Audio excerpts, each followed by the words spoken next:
Should probably not try to tank everything, huh?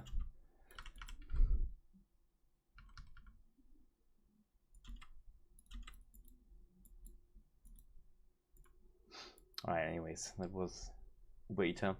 I obviously shouldn't have died there, but whatever. Yeah, I just wanted to give you guys a quick character overview. Let's go quickly back to the base, to the hideout. Fail to join instant. Disconnected from server. Okay, so quick overview of this character. I made that like 2 weeks ago already, or almost 3 weeks, but I didn't have time to give an update on YouTube. But this is basically what I transitioned my Cobra Lash build into. This is way more tanky, has way more sustain.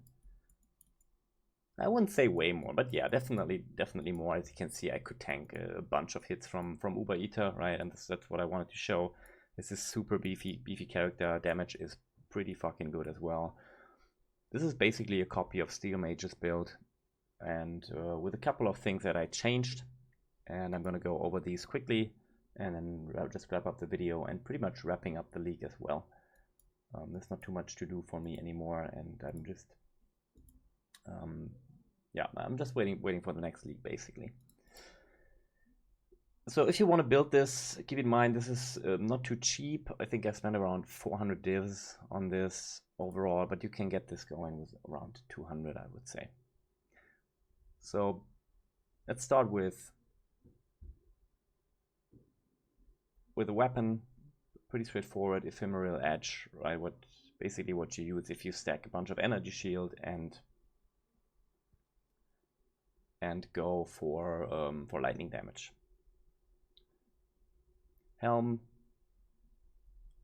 Fizz's Chaos, maximum lightning res. We are using a melding of the flesh, so our maximum lightning res is basically our all res.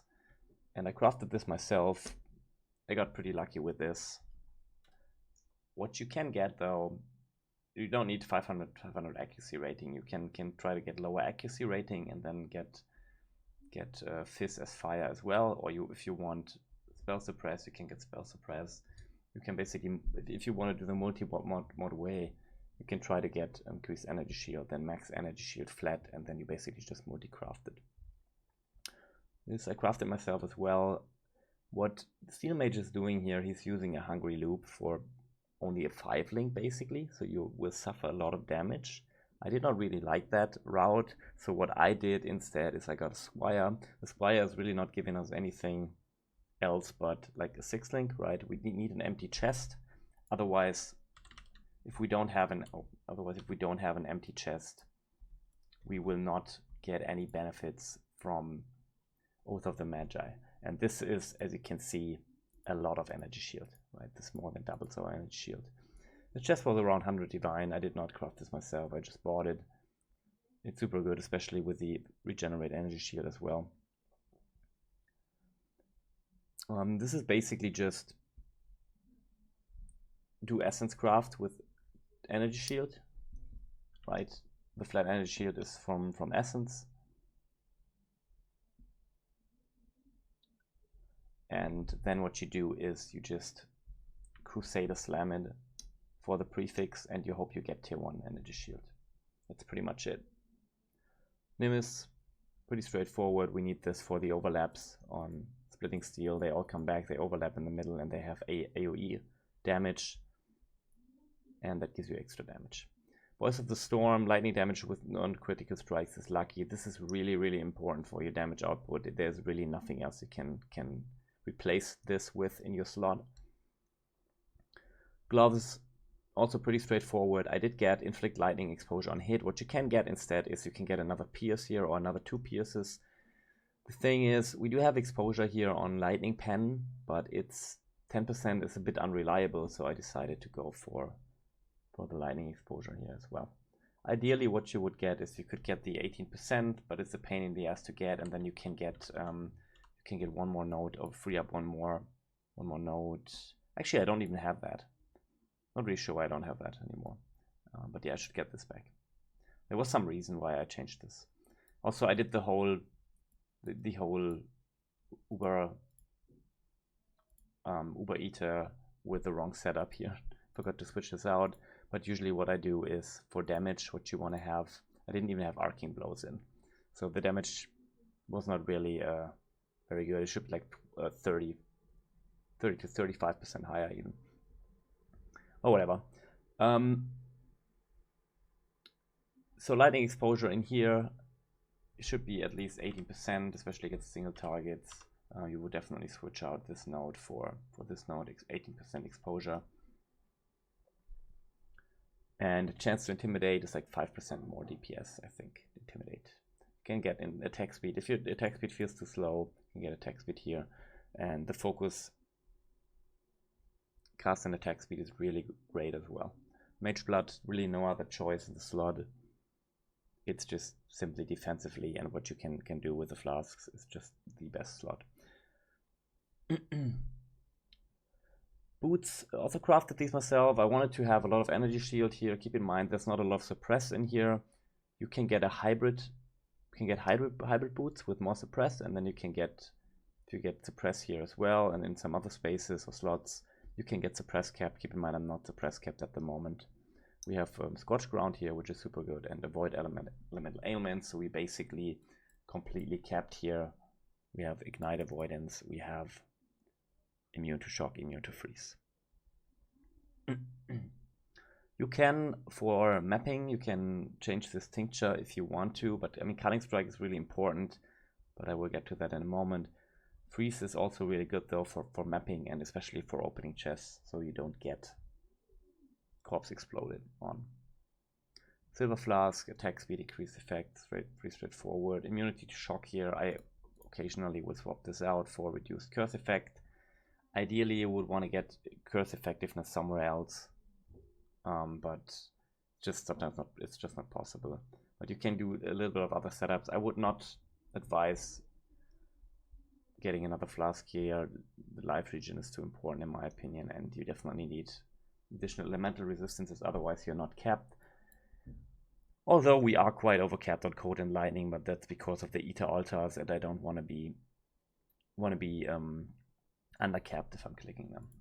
So let's keep a quick look here at the tree. What I don't have, what Steelmage has, is an Adorned. So Adorned is, if you don't know what the Adorned is the jewel that boosts the effectiveness of your magic jewels, right? The reason why I don't have the Adorned is I don't think I'm using enough slots anyways for rare or magic jewels, because I'm using Forbidden Flash and Forbidden Flame, and Steelmage, he's basically bro SF or solo self-found, so he cannot get these very easily, right? It would be insanely hard to get these. Also, one more thing that I'm using that he's not using is an Impossible Escape here, so I can get way more or cap out my resistances way more than he can with this.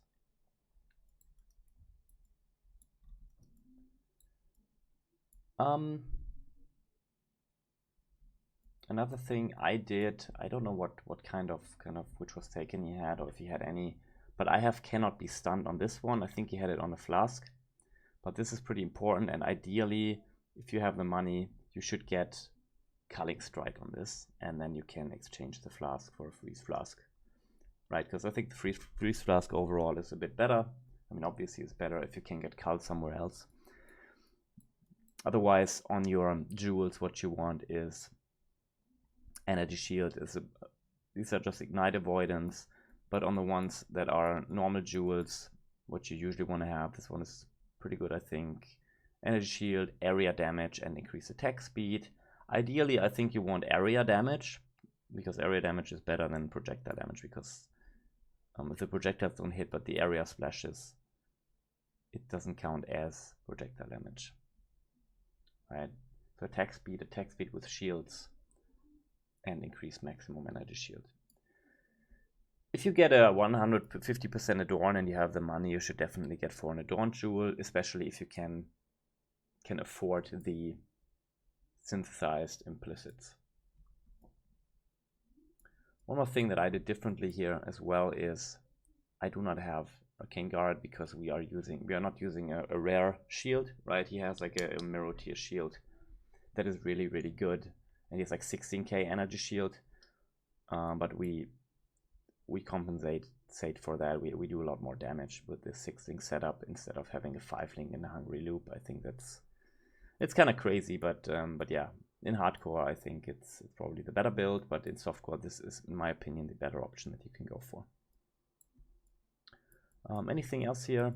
I mean, I will put the POB in the description, and also put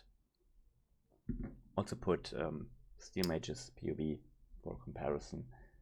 But yeah, as I said earlier, the pierce here is unnecessary. You can get exposure here, get more exposure here, and I also had the wrong setup for the boss fight, so it should have been way faster. I would say that the damage is roughly around 30 to 40 million with everything up, and you will have insane berserk upkeep. So this will, especially when you're mapping, almost always be up.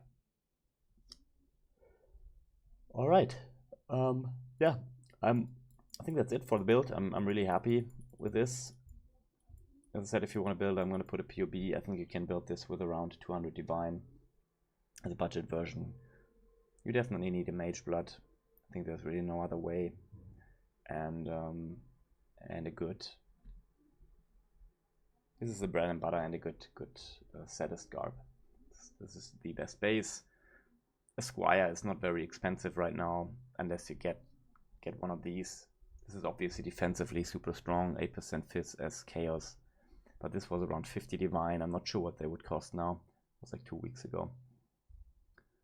And otherwise, as I said, I think you can get this way cheaper than I had gotten this for. This was around 100 divines that I bought it for. But yeah, I think overall you can do this with around a 200 divine budget. Alright guys, thanks for watching, and yeah, see you in the next one. Oh, sorry for the, this should not be there. Whoops. Was for another stream. But yeah, thanks for watching. Ignore the Bybit advertisement. And yeah, probably see you in the next week. I might be streaming a little bit, but I'm not sure if I'm gonna be streaming PoE or something else. Bye.